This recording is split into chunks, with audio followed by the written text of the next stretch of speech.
আসসালামু আলাইকুম, শুভ সকাল। যারা রাবি থ্রি এবং আমেরিকান ফেস্টিভ্যাল গাছ চেনেন না, তাদের এই ফলসহ ভিডিওটা দেখুন।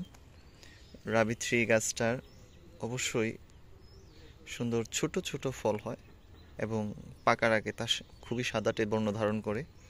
এর বাইরে এর বীজগুলা কিছুটা ডার্ক কালার ধারণ করে, একেবারেই ডার্ক হয়ে যায়।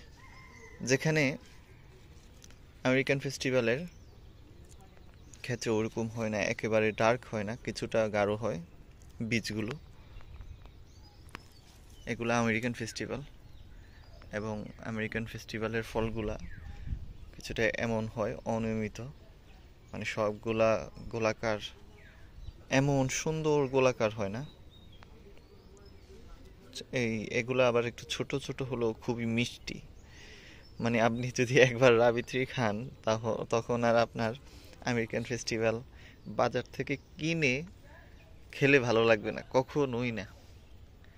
আপনাকে অবশ্যই তখন আমেরিকান ফেস্টিভ্যালটা ভালো লাগবে যদি আপনি শুধুমাত্র এইরকম খান। তাই অনুরোধ করব, প্লিজ, আগেও বলেছি, আপনারা এমন অর্ধ পাকা, মানে হালকা লাল বর্ণ ধারণ করেছে এমন স্ট্রবেরি খাওয়া থেকে বিরত থাকুন।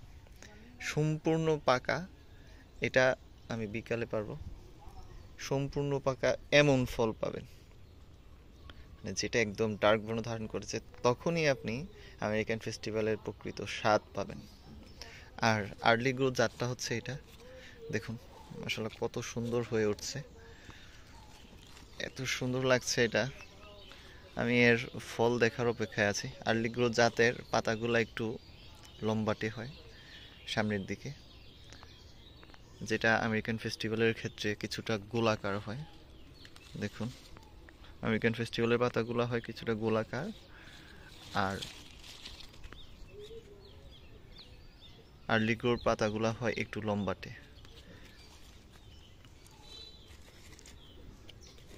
আর রাবি থ্রির পাতা তো সবাই চেনেন, রাবি থ্রি না চেনালেও চলবে।